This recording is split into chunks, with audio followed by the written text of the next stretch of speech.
Commander Park Dae-ho stood at the observation deck of Lunar Research Station Alpha, watching Earth rise over the moon's horizon. The blue and white marble hung in the black space like a precious jewel. He had been stationed on the moon for 3 years now, and the sight still took his breath away. "Commander, we're getting some strange readings on the long-range sensors," called Dr. Kim So-ra from the main control room. Her voice carried a note of confusion that made Park turn away from the window. He walked quickly through the station's corridors. The moon base was humanity's pride, a gleaming facility that housed over 200 scientists, engineers, and military personnel. They studied everything from lunar geology to deep space astronomy. It was supposed to be the safest place in the solar system. Park entered the control room where Dr. Kim was staring at her screens with a worried expression. Lieutenant Choi Min-ho, the station's security chief, stood behind her with his arms crossed. Engineer Lee Young-mi was running diagnostics on the sensor array. "What kind of readings?" Park asked. "Multiple contacts coming from behind the moon," Dr. Kim said. "They're big, Commander. Really big. And they're moving fast." "Could be asteroids," suggested Lieutenant Choi, but his voice didn't sound convinced. Lee Young-mi shook her head. "The movement patterns are too regular. These things are under power. They're ships." Park felt his stomach drop. "How many ships?" "I count at least 50 contacts, sir. Maybe more." Dr. Kim's hands moved over her controls. "They're coming around the moon's far side now. We should have visual contact in about 10 minutes. Park activated the station's alert system. A soft chime echoed through the corridors, followed by his voice over the intercom. "All personnel, this is Commander Park. We have unknown contacts approaching our position. This is not a drill. Report to your emergency stations." The next few minutes felt like hours. The crew moved with practiced efficiency, but Park could see the tension in their faces. Everyone knew what unknown contacts could mean. For decades, humanity had wondered if they were alone in the universe. Now they might finally have their answer. "Visual contact," announced Dr. Kim. The main screen flickered to life, showing the view from the station's most powerful telescope. What they saw made everyone in the room go silent. The ships were beautiful and terrible at the same time. They looked like they were made of crystal and metal, with smooth curves that caught and reflected starlight. They moved in perfect formation, as graceful as dancers. There were dozens of them, ranging from small fighters to massive vessels the size of skyscrapers. "My God," whispered Lee Young-mi. "We're not alone." Park grabbed the communications console. "Unknown vessels. This is Commander Park Dae-ho of Lunar Research Station Alpha. Please identify yourselves. We mean no harm and wish to establish peaceful contact."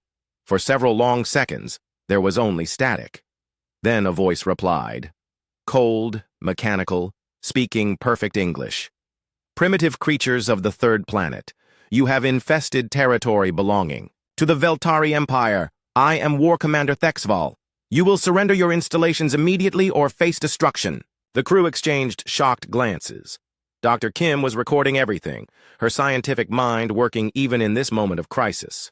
Lieutenant Choi had his hand on his weapon, though Park knew it would be useless against ships like these. "War Commander Thexval," Park replied, keeping his voice steady. "We had no knowledge of your claim to this territory. Perhaps we can discuss this peacefully. We're scientists and explorers, not soldiers."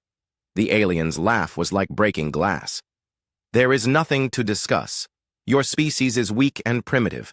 You build tiny outposts and think you own the void. The Veltari have ruled this galaxy for 1,000 years. You have 1 hour to evacuate or we will remove you." Park's mind raced. An hour wasn't enough time to evacuate everyone safely. Even if they could get everyone to the escape pods, the aliens could easily destroy them in space. "We need more time," Park said. "There are over 200 people on this station. Please give us enough time to ensure everyone's safety." "Your safety is not our concern," came the reply. 59 minutes remain." The communication channel went dead. Lieutenant Choi was already moving. "I'm activating all emergency protocols. We need to get as many people off this station as possible." Dr. Kim looked up from her console.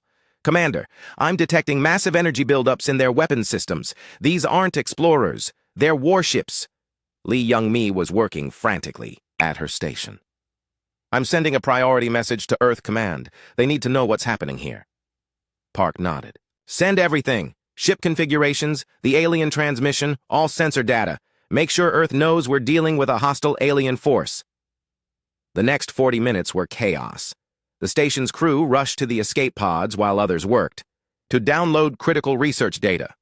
Dr. Kim insisted on saving her xenobiology files, even though they might soon meet actual aliens face to face. 30 seconds, called out Lieutenant Choi from the launch bay. All pods are loaded except the command pod. Park looked around the control room one last time. This station represented years of human achievement and dreams of peaceful space exploration. Now it was about to become the first casualty of an interstellar war. Go, he told Dr. Kim and Lee Young-mi. I'll be right behind you. He sent one final message to Earth. First contact with hostile alien force complete. They call themselves the Veltari Empire. They consider humans primitive and demand our surrender. Station Alpha will be destroyed in minutes. Tell Earth to prepare for war. Park ran for the escape pod as alarms blared throughout the station. He could see the alien ships through the windows, their crystal hulls gleaming like predators in the starlight. Beautiful and deadly. He reached the pod just as the first missiles struck. The explosions ripped through the station's hull like it was made of paper. Sections that had taken years to build were destroyed in seconds. The research labs, where Dr. Kim had searched for signs of alien life, were vaporized. The quarters where men and women had lived and worked and dreamed of humanity's future among the stars became clouds of debris. Park's escape pod launched just as the main reactor exploded. The blast wave sent the small craft tumbling, but its engines held. Around him, other pods carried the survivors toward Earth. But 37 people hadn't made it out in time. 37 human beings whose only crime was being in the wrong place when humanity met its first alien neighbors. As his pod stabilized and began its journey home, Park watched Lunar Station Alpha die. The aliens hadn't just destroyed a building, they had destroyed humanity's innocence. For the first time in human history, mankind faced an enemy that saw them as nothing more than insects to be exterminated. The Veltari ships moved away from the debris field with casual indifference, already focusing on their next target. They had sent their message clearly: surrender or die. But they had made one critical mistake. They assumed that destroying one station would break humanity's spirit. They thought that humans would cower in fear and beg for mercy. They had no idea who they were dealing with. War Commander Thexval sent his report to the Veltari High Command. First strike successful, human outpost destroyed with minimal resistance. Species appears primitive and weak. Full conquest should be completed within days. He had just started a war with the most dangerous species in the galaxy. He simply didn't know it yet. The emergency meeting room deep beneath the Pentagon was filled with tension so thick you could cut it with a knife.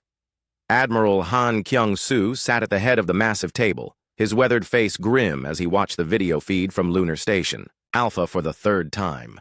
Around him, the most powerful people on Earth tried to process what they had just witnessed. President Yoon Tae-jun leaned forward in his chair. How long do we have?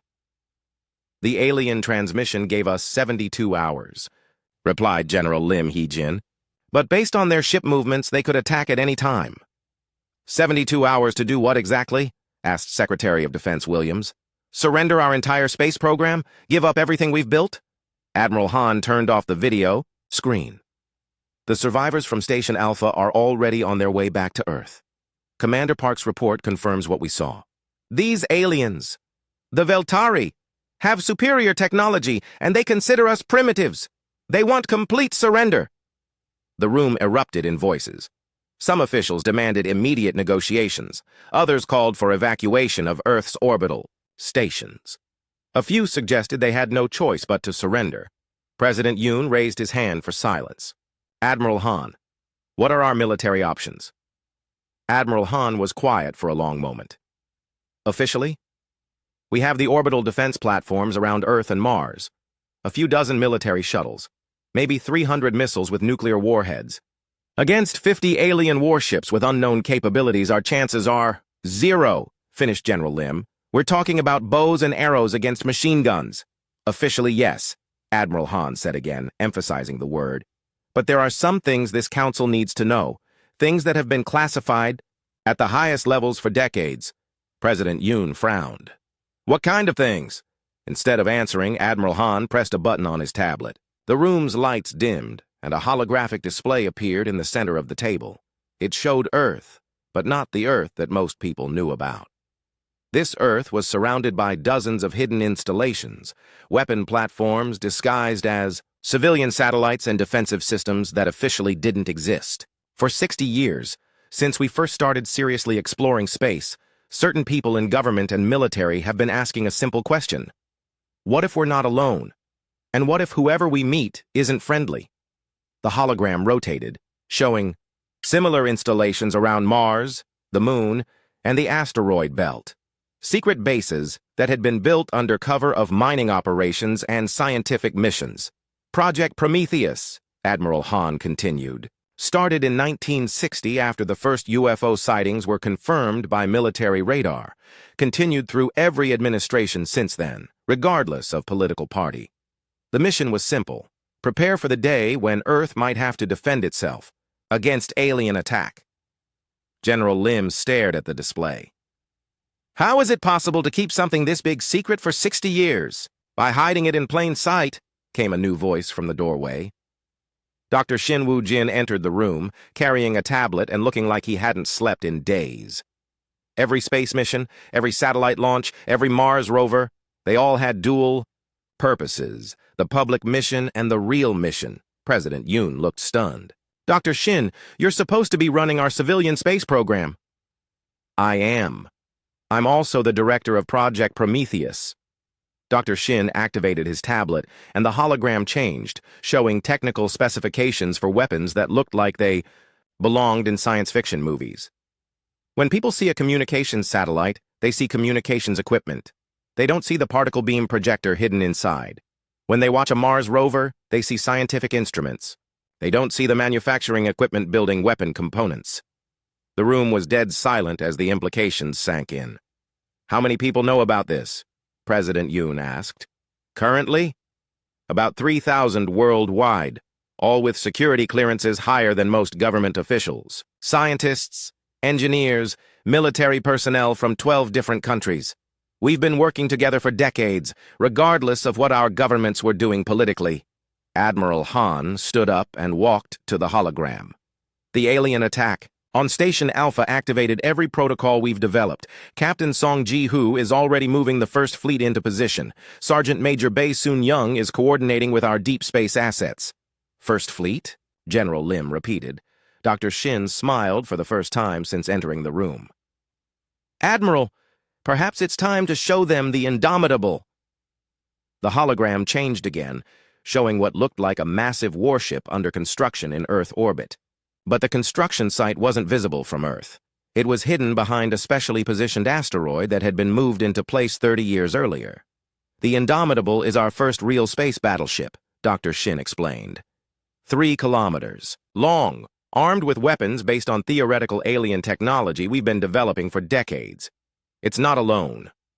More ships appeared in the hologram, dozens of them, ranging from small fighters to massive dreadnoughts, all hidden throughout the solar system, all waiting for this day. President Yoon found his voice. How long have these ships been ready? The first ones were completed 5 years ago, Admiral Han replied. We've been building the fleet ever since, using automated factories in the asteroid belt. Every mining ship that went out came back with raw materials. Every supply mission carried components. But how did you know this day would come? Asked the Secretary of Defense. Dr. Shin's expression grew serious. Because the universe is a big place, and Earth is a very valuable planet.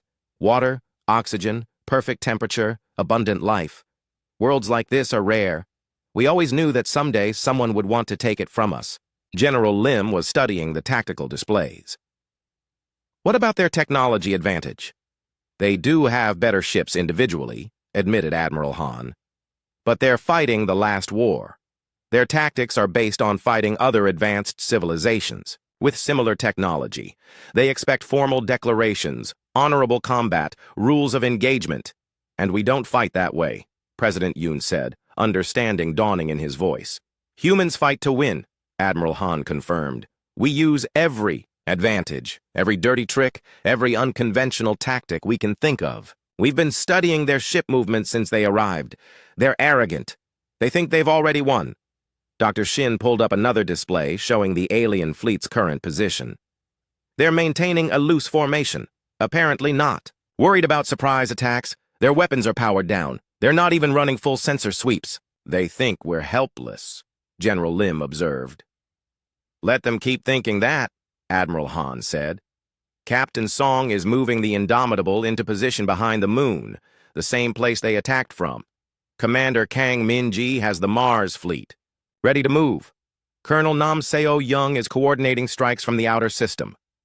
President Yoon looked around the room at faces that had gone from despair to something approaching hope. What are our actual chances? Admiral Han considered the question carefully. If we were fighting a traditional space battle using traditional tactics, we'd lose.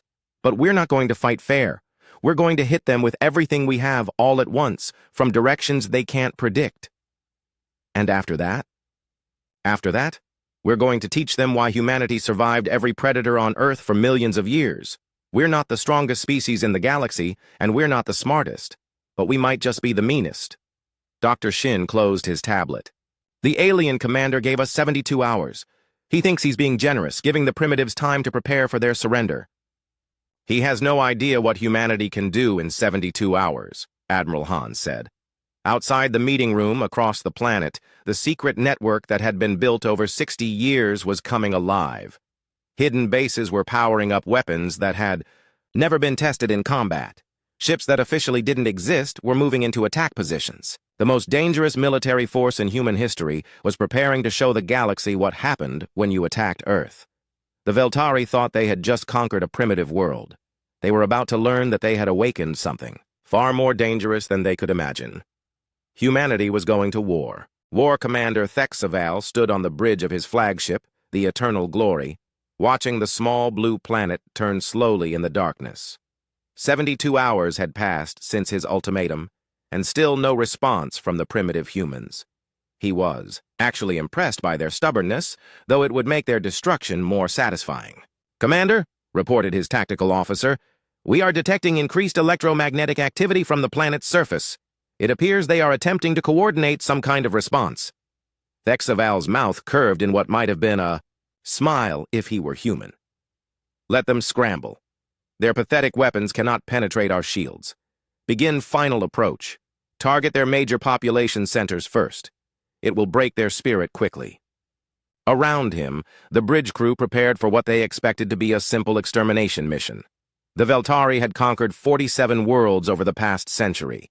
The pattern was always the same. Demonstrate superior firepower, demand surrender, then either accept submission or destroy resistance. These humans would be no different. The Veltari fleet moved toward Earth in perfect formation, their crystal hulls gleaming in the sunlight. 200 ships of various sizes, from nimble fighters to massive dreadnoughts. More than enough firepower to reduce Earth's cities to ash. Then Fleet Admiral Oh Dongmin's voice echoed across every communication frequency in the solar system. "Veltari Fleet, this is Fleet Admiral Oh Dongmin of the Earth Defense Force. You attacked our people without provocation. You destroyed our station and killed 37 civilians. You demanded our surrender." The voice was calm, cold, and absolutely certain. "You have made a mistake." Thexval activated his communications. "Primitive, you are in no position to make threats. Surrender now, and some of your species may survive as slaves." "You misunderstand," Admiral O replied. "This is not a threat. This is a counter-ultimatum. You have 1 hour to leave our solar system. If you do not, you will face the consequences of your unprovoked attack on Earth." The Veltari bridge crew exchanged glances. Some even laughed. The idea that these primitives could threaten the might of the Veltari Empire was beyond ridiculous. "Your hour begins now," Admiral O continued. "Use it wisely." Thexval was about to respond with another demand for surrender when his sensor officer suddenly stiffened. "Commander, I'm detecting massive energy signatures throughout the system. Something is powering up." "Define something," Thexval ordered. Before the officer could respond, space around Earth lit up like a fireworks display. What the Veltari had taken for civilian satellites suddenly revealed their true nature. Dozens of hidden weapon platforms activated, their disguises falling away to reveal particle beam projectors, missile launchers, and energy weapons that made the aliens' sensors scream warnings. "By the eternal void," whispered the tactical officer. "Commander, those aren't civilian installations. They're military platforms." But that was only the beginning. From behind Earth's moon, exactly where the Veltari had hidden 72 hours earlier, a fleet of human warships emerged. The lead vessel was enormous, 3 kilometers of sleek metal bristling with weapons that human science fiction had only dreamed of until recently. Captain Song Ji-Hoo stood on the bridge of the Indomitable, watching the alien fleet's formation waver as they realized what they were facing. "All ships, this is Captain Song. Today we show the galaxy that Earth is not defenseless. Today we show them what happens when you attack our home." From Mars orbit, Colonel Nam Seo-young's voice joined the communication. "Mars Defense Group standing by, weapons hot and ready." From the asteroid belt, Commander Kang Min-ji reported in. "Deep Space Fleet in position. We have them surrounded." Thexaval stared at his tactical display in growing horror. The primitive system he had expected to conquer in hours was revealing itself to be a fortress. Weapon platforms were powering up throughout the solar system. Ships that his sensors insisted couldn't exist were taking attack positions. "How many ships are we facing?" he demanded. "Unknown, Commander. Our sensors are detecting at least 60 human vessels. But there could be more. Some of these energy signatures are unlike anything in our database." Lieutenant Commander John Hayrin's fighter squadron, call sign the Reapers, swooped past the Veltari formation at impossible speeds. Her ship, the Valkyrie, was equipped with experimental weapons that had been theoretical until this morning. Now they were about to get their first field test. "Reaper Squadron, weapons free," she announced. "Let's show these aliens how humans fight." The first human missiles struck the Veltari fleet before Thexval could even give the order to return fire. But these weren't the primitive nuclear weapons he expected. These were antimatter warheads guided by artificial intelligence that could think faster than any biological brain. The Veltari shields, designed to stop energy weapons, were completely useless against kinetic projectiles moving at significant fractions of light speed. 3 alien destroyers simply ceased to exist, vaporized so completely that their debris was measured in individual atoms. "Impossible!" Thexval roared. "How do they have antimatter weapons? Our intelligence said they were barely capable of chemical rockets." His tactical officer was working frantically at his console. "Commander, their technology is far more advanced than our projections indicated. These weapons are comparable to our own." But Admiral O wasn't finished with his surprises. Hidden throughout the asteroid belt, manufacturing facilities that had been disguised as mining operations began launching swarms of small combat drones, thousands of them, each one controlled by quantum computers that could coordinate attacks with mathematical precision. The drone swarms fell on the Veltari fleet like metallic locusts. Individual drones were easy to destroy, but there were too many of them. They overwhelmed point defense systems through sheer numbers, delivering targeted strikes against weapon systems and shield generators. Thexval watched in disbelief as his mighty fleet was systematically dismantled by opponents he had dismissed as primitives. "All ships fall back to defensive formation. Target their command ships." But the humans had learned from studying the initial attack on Lunar Station Alpha. They knew how Veltari ships moved, how their weapons worked, how their tactics operated. Every alien maneuver was anticipated and countered before it could be completed. Admiral Yu Sung-ho's interdiction fleet had been waiting for exactly this moment. As the Veltari ships tried to retreat, they discovered that space around Earth had become a trap.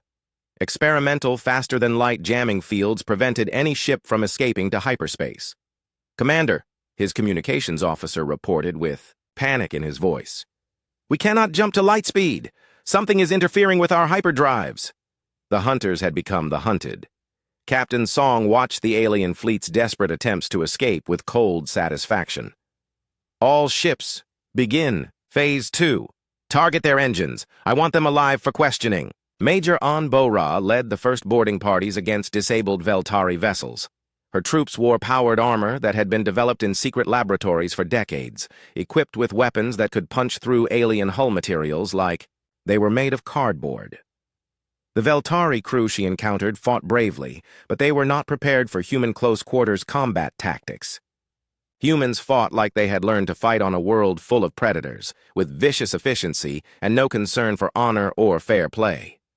Technical Sergeant Lim Jae-sung plugged his quantum hacking systems into captured Veltari computers. Within minutes, he had broken encryption systems that had protected the alien empire for centuries. Star charts, fleet positions, the locations of their home worlds. Everything humanity needed to take the war to the enemy. As the last alien fighters fell silent, War Commander Thexval found himself alone on his damaged flagship, his fleet destroyed or captured around him. The primitive species he had come to exterminate had just demonstrated military capabilities that rivaled the greatest powers in the galaxy. His final transmission was a warning to his empire. Do not underestimate the humans. They are not primitives. They are something far more dangerous. They are survivors. But by then, Admiral O was already planning humanity's next move. The attack on Lunar Station Alpha had been an act of war. Now it was time for humanity to respond in kind. The Veltari Empire was about to learn why predators should never attack Earth. Dr. Shinwoo Jin stood in the captured Veltari flagship's engine room, surrounded by technology that should have been impossible for humans to understand. But 6 months of intensive study had unlocked secrets that the aliens had guarded for centuries. Admiral. Oh, he called over his communicator. We've done it. We've successfully reverse-engineered their faster-than-light drive system. The breakthrough had come from analyzing dozens of captured Veltari ships. Human scientists, working around the clock with quantum computers and artificial intelligence, had unraveled the physics behind alien space travel. Now humanity could strike at targets across the galaxy. Fleet Admiral Choi Seong-hwan reviewed the tactical situation from his command ship, the recently completed Terra's Revenge. The rebellion across Veltari space had succeeded beyond their wildest expectations. 42 worlds had declared independence, and most had joined the growing coalition against their former masters. Fleet status report, Admiral Choi requested. Captain Song Ji-hoo's voice came through the communications. Retribution fleet standing by. 12 dreadnoughts, 36 cruisers, and support vessels. All ships equipped with the new FTL drives. Mars. Defense group ready, reported Colonel Nam Seo-young.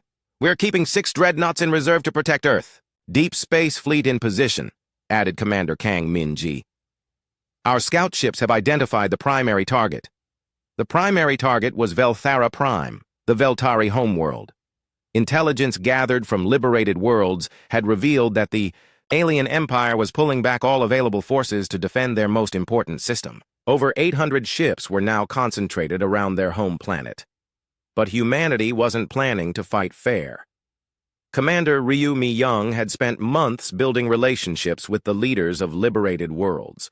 The coalition she had assembled included dozens of species, each bringing their own military capabilities and knowledge of Veltari tactics. The Nethans have provided us with detailed information about Veltari shield technology, she reported during the pre-mission briefing. The Corvani know their communication protocols. The Zelthans understand their supply chains. Admiral Choi studied the tactical display showing Velthara Prime. The planet was surrounded by orbital defense stations, military installations, and the largest concentration of Veltari ships ever assembled in one place. What about civilian populations? Asked Captain Lee Hyun-soo. Intelligence suggests that Velthara Prime has approximately 2 billion Veltari civilians, Commander Ryu replied. Our target is purely military. We're not interested in genocide. We want to end their ability to wage war. The plan that had emerged from months of preparation was typically human in its complexity and unconventional approach. Instead of a direct assault on the heavily defended homeworld, humanity would attack the Veltari Empire's foundation, their belief in their own superiority. Colonel Park Jin-woo led the first phase of the operation. His stealth ships, now equipped with improved, faster-than-light drives, struck at Veltari supply lines and communication networks throughout their territory.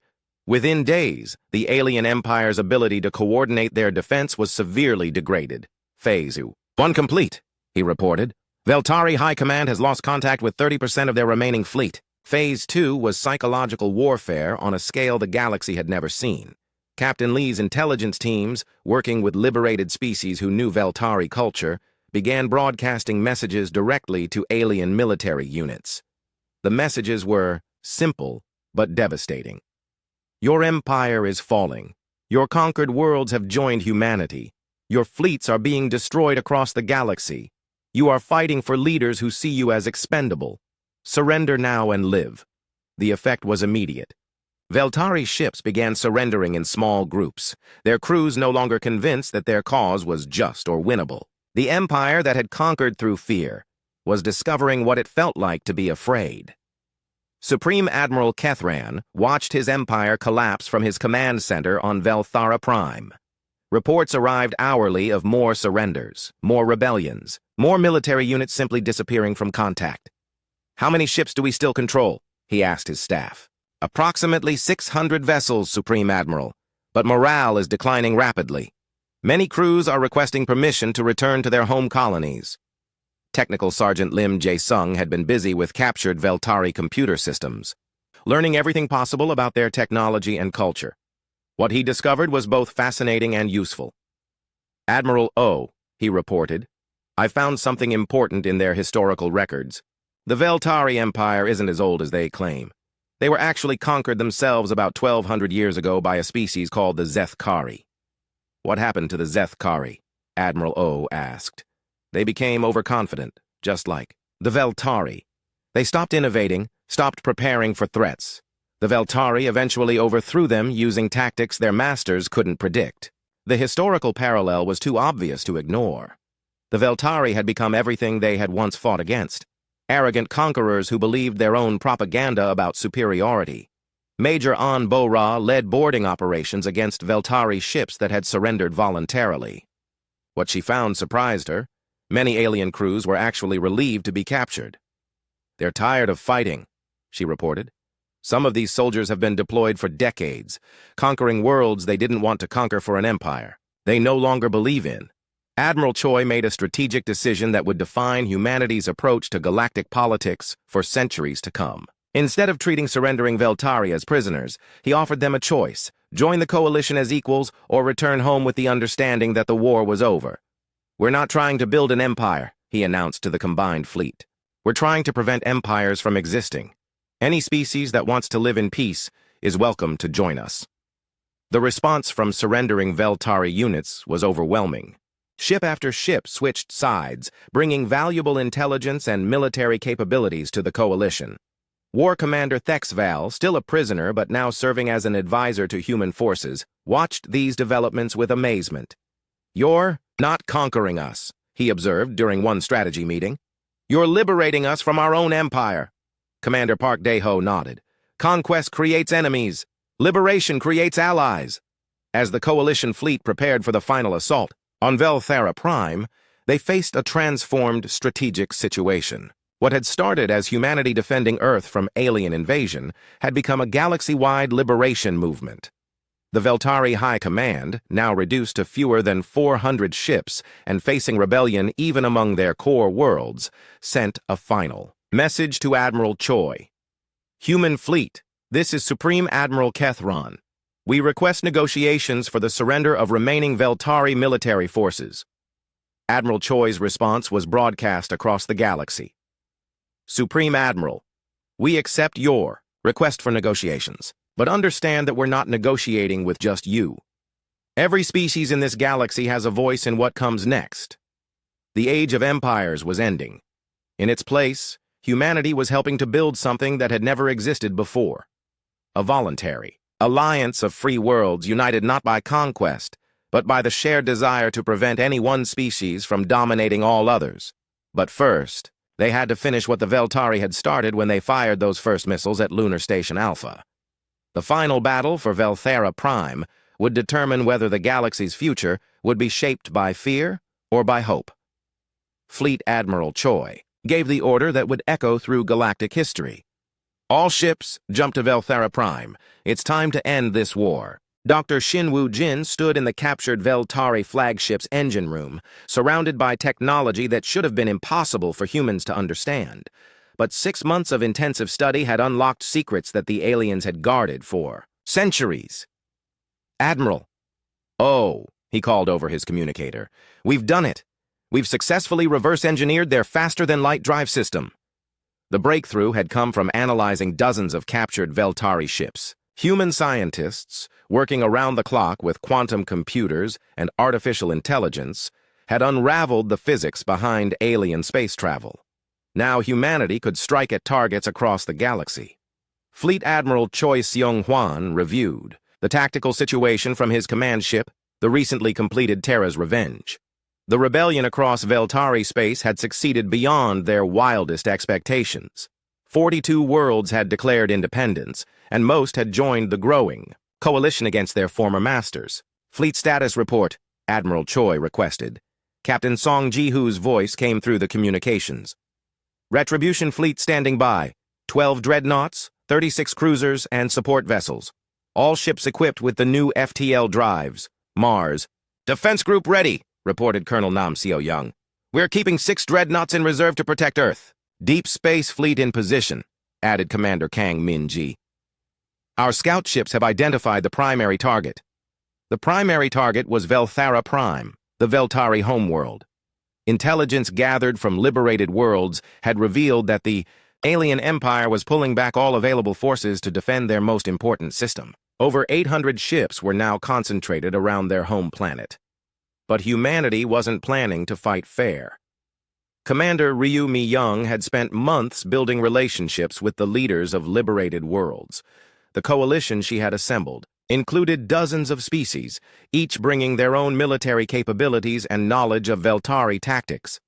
The Nethans have provided us with detailed information about Veltari shield technology, she reported during the pre-mission briefing. The Corvani know their communication protocols. The Zelthans understand their supply chains. Admiral Choi studied the tactical display showing Velthara Prime. The planet was surrounded by orbital defense stations, military installations, and the largest concentration of Veltari ships ever assembled in one place. What about civilian populations? Asked Captain Lee Hyun-soo. Intelligence suggests that Velthara Prime has approximately 2 billion Veltari civilians, Commander Ryu replied. Our target is purely military. We're not interested in genocide. We want to end their ability to wage war. The plan that had emerged from months of preparation was typically human in its complexity and unconventional approach. Instead of a direct assault on the heavily defended homeworld, humanity would attack the Veltari Empire's foundation, their belief in their own superiority. Colonel Park Jin-woo led the first phase of the operation. His stealth ships, now equipped with improved, faster-than-light drives, struck at Veltari supply lines and communication networks throughout their territory. Within days, the alien empire's ability to coordinate their defense was severely degraded. Phase 1 complete, he reported.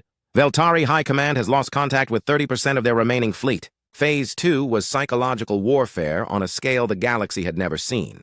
Captain Lee's intelligence teams, working with liberated species who knew Veltari culture, began broadcasting messages directly to alien military units. The messages were simple but devastating. Your empire is falling. Your conquered worlds have joined humanity. Your fleets are being destroyed across the galaxy. You are fighting for leaders who see you as expendable. Surrender now and live. The effect was immediate. Veltari ships began surrendering in small groups, their crews no longer convinced that their cause was just or winnable. The empire that had conquered through fear was discovering what it felt like to be afraid. Supreme Admiral Kethran watched his empire collapse from his command center on Velthara Prime. Reports arrived hourly of more surrenders, more rebellions, more military units simply disappearing from contact. How many ships do we still control? He asked his staff. Approximately 600 vessels, Supreme Admiral, but morale is declining rapidly. Many crews are requesting permission to return to their home colonies. Technical Sergeant Lim Jae-sung had been busy with captured Veltari computer systems, learning everything possible about their technology and culture. What he discovered was both fascinating and useful. Admiral O, he reported, I found something important in their historical records. The Veltari Empire isn't as old as they claim. They were actually conquered themselves about 1,200 years ago by a species called the Zeth-Kari.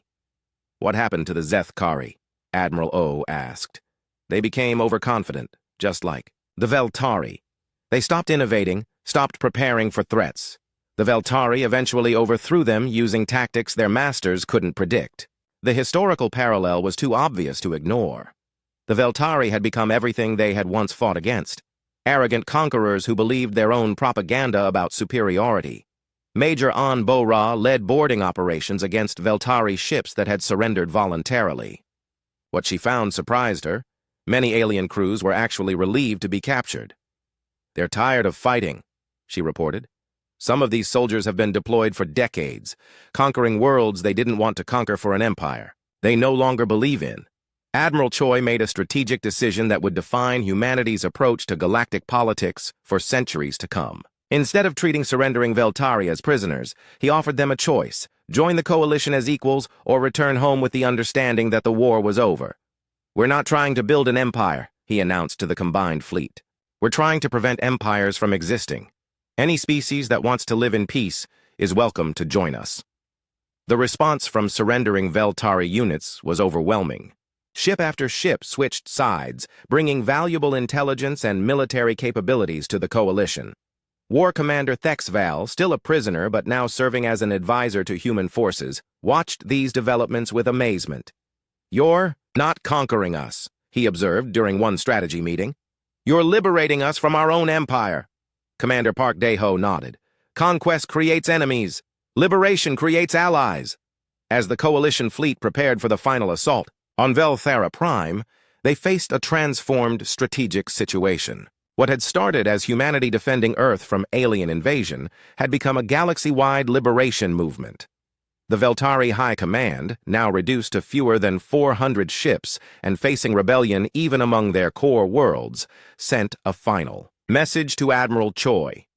"Human Fleet, this is Supreme Admiral Kethron.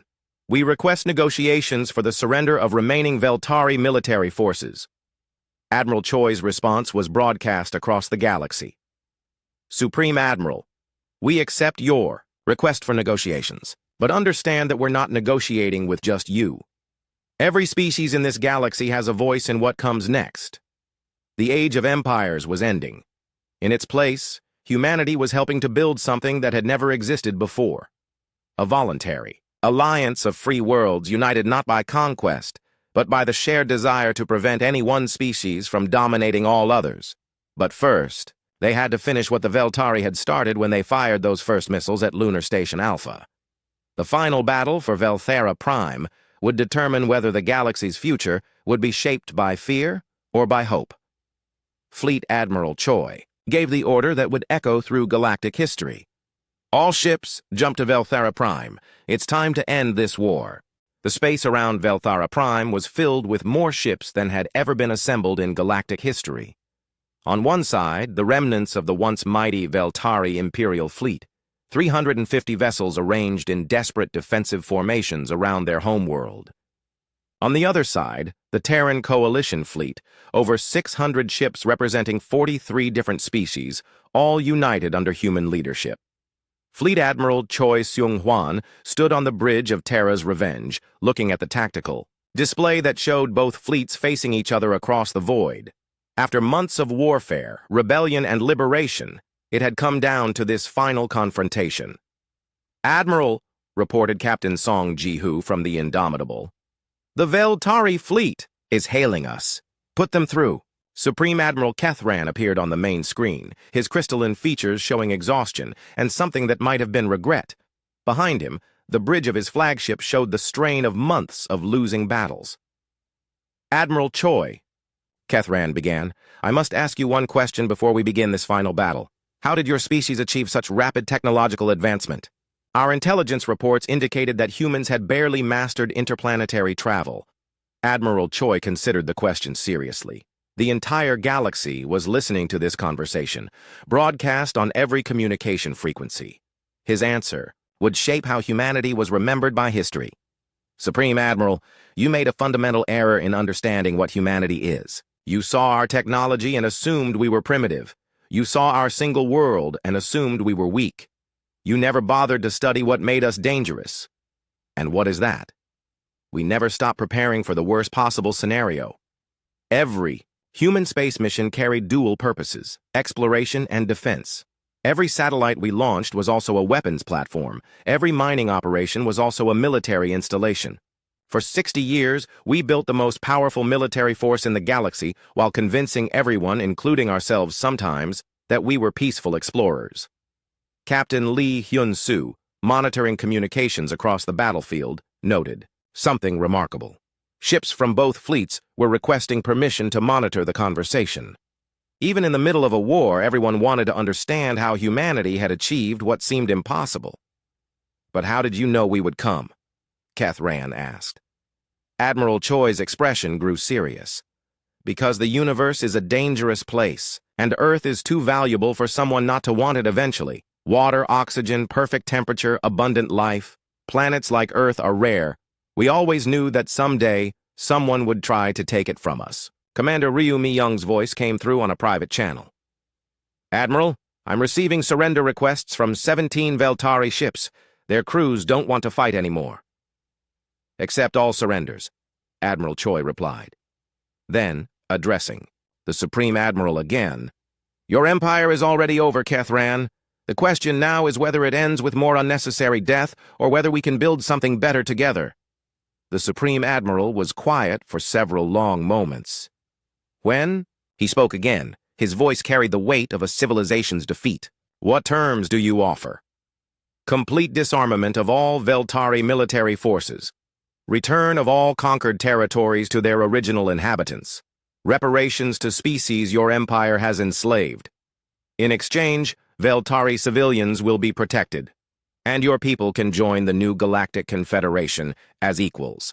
And if we refuse," Admiral Choi gestured to the massive fleet surrounding him, "then we will remove your ability to threaten anyone, permanently. But I hope it doesn't come to that." The battle that followed was unlike anything in galactic history. Instead of the massive fleet engagement that everyone expected, it became a series of individual ship surrenders as Veltari crews realized that continuing to fight was pointless. Major An Bo-Ra led boarding operations on surrendering vessels, but instead of armed resistance, she found crews ready to lay down their weapons. Many Veltari soldiers actually thanked her for ending a war they had never wanted to fight. "These people aren't monsters," she reported to Admiral Choi. "They're just soldiers who were following orders from leaders who convinced them they were superior to everyone else." Commander Kim Tae-ho coordinated the orbital assault that disabled Velthara Prime's planetary defense systems. But instead of bombardment, human forces used precision strikes to eliminate military targets while leaving civilian areas untouched. "Planetary defenses neutralized," he reported. "No civilian casualties." Major General Seo Yoon-ji led the ground forces that secured the Veltari capital city. Instead of the devastated battlefield she expected, she found a population ready for peace. The Veltari civilians had been watching the war's progress and knew their empire was finished. Supreme Admiral Kethran's final act as leader of the Veltari. Military was to order all remaining ships to stand down. The once mighty Imperial fleet surrendered without firing a shot. In the aftermath, President Yoon Tae-jun arrived from Earth to oversee the establishment of the new galactic government. The ceremony took place on Velthara Prime itself, in the same building where the Veltari High Command had once planned the conquest of dozens of worlds. "Today marks the end of the Age of Empires," President Yoon announced to representatives from every liberated world. "In its place, we establish the Terran Confederation, a voluntary alliance of free species dedicated to preventing any one race from dominating all others." War Commander Thexval, who had fired the first shots of this war by attacking Lunar Station Alpha, now stood among the representatives of 43 different species. His presence there was symbolic. Even former enemies could find a place in humanity's vision of the future. "The humans taught us something we had forgotten," he said during his address to the assembly. "True strength comes not from the ability to conquer others, but from the wisdom to unite them." Admiral Han Kyung-soo, now serving as the First Supreme, commander of Confederation Defense Forces, established new principles for galactic military doctrine. No species would be allowed to build fleets capable of threatening entire worlds. All military forces would be defensive in nature, and humanity would serve as the guarantor of galactic peace. Commander Park Dae-ho, who had survived the attack that started this war, was given the honor of overseeing the construction of a memorial on the site of the former Lunar Station Alpha. The memorial bore the names of the 37 people who had died in the first alien attack, along with an inscription that had become humanity's unofficial motto: "They struck first, we struck last." Dr. Shinwoo Jin established the Galactic Technology Sharing Initiative, ensuring that the advanced weapons developed during the war would be converted to peaceful purposes. The same faster-than-light drives that had carried human fleets across the galaxy now connected peaceful trading ships between dozens of worlds. The final scene of humanity's first interstellar war took place not on a battlefield, but in a classroom.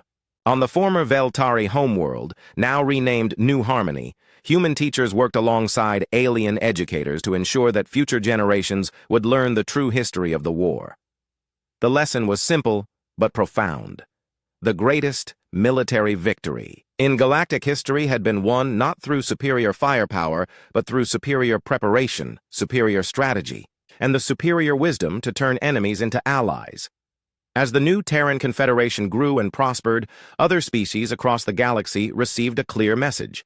Earth was now the dominant military power in their sector of space, but it was a power dedicated to protecting freedom rather than conquering worlds. The Veltari had attacked humanity expecting to find weak primitives. Instead, they had awakened the most dangerous military force in the galaxy, one that fought not for conquest, but for liberation. Their first strike had indeed been their last strike, and in losing their empire, they had gained something far more valuable: a place in a galaxy where strength served justice, where technology served peace, and where no species would ever again face the choice between slavery and destruction. The age of empires was over. The age of cooperation had begun. And at its heart stood humanity, the species that had turned their first contact disaster into the foundation of galactic civilization.